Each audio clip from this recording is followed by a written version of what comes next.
Kapit kayo, Janine at Jericho. Lumantad na nga ba sa totoong relasyon?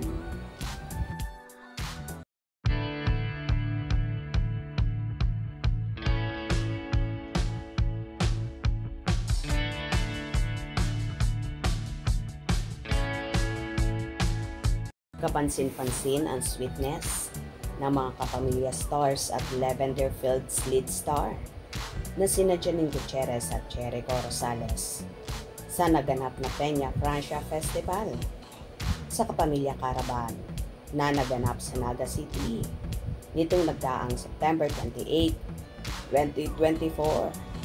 Pinagkaguluhan nga ng ating mga kababayan sina Janine at Echo at ganun din kasama ang actress na si Julina Magdangal.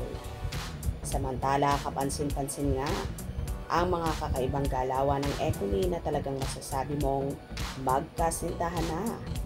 Kung saan habang nasa stage ay binanggit ni Echo ang mga first time kay Janine.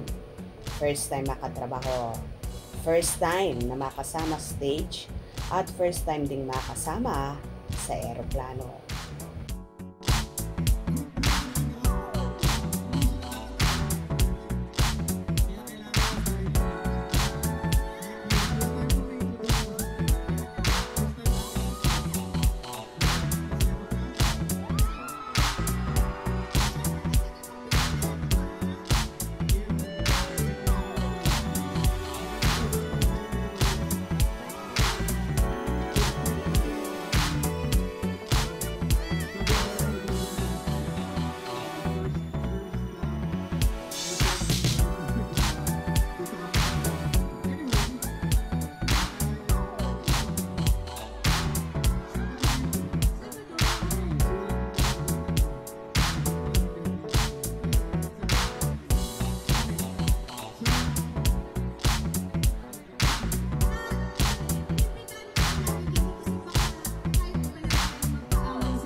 Kitang-kita naman sa mga larawan na lumabas at ganoon din sa video kung gaano kasweet ng dalawa na palagi pang magka-holding hands or nakayakap ang actor sa dalaga.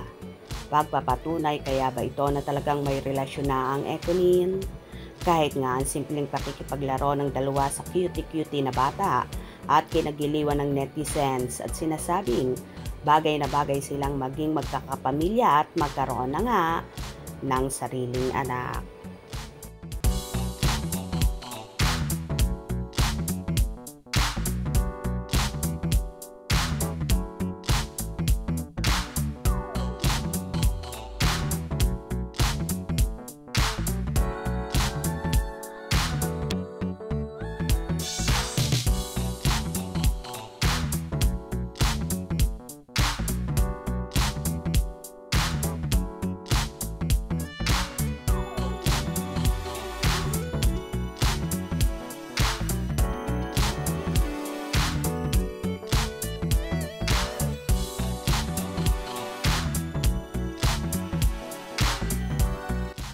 Ano ang magiging reaksyon nyo sa mga napapanood nyo sa Econy? Naniniwala ba kayo na may something special na ngang nagaganap sa dalawa?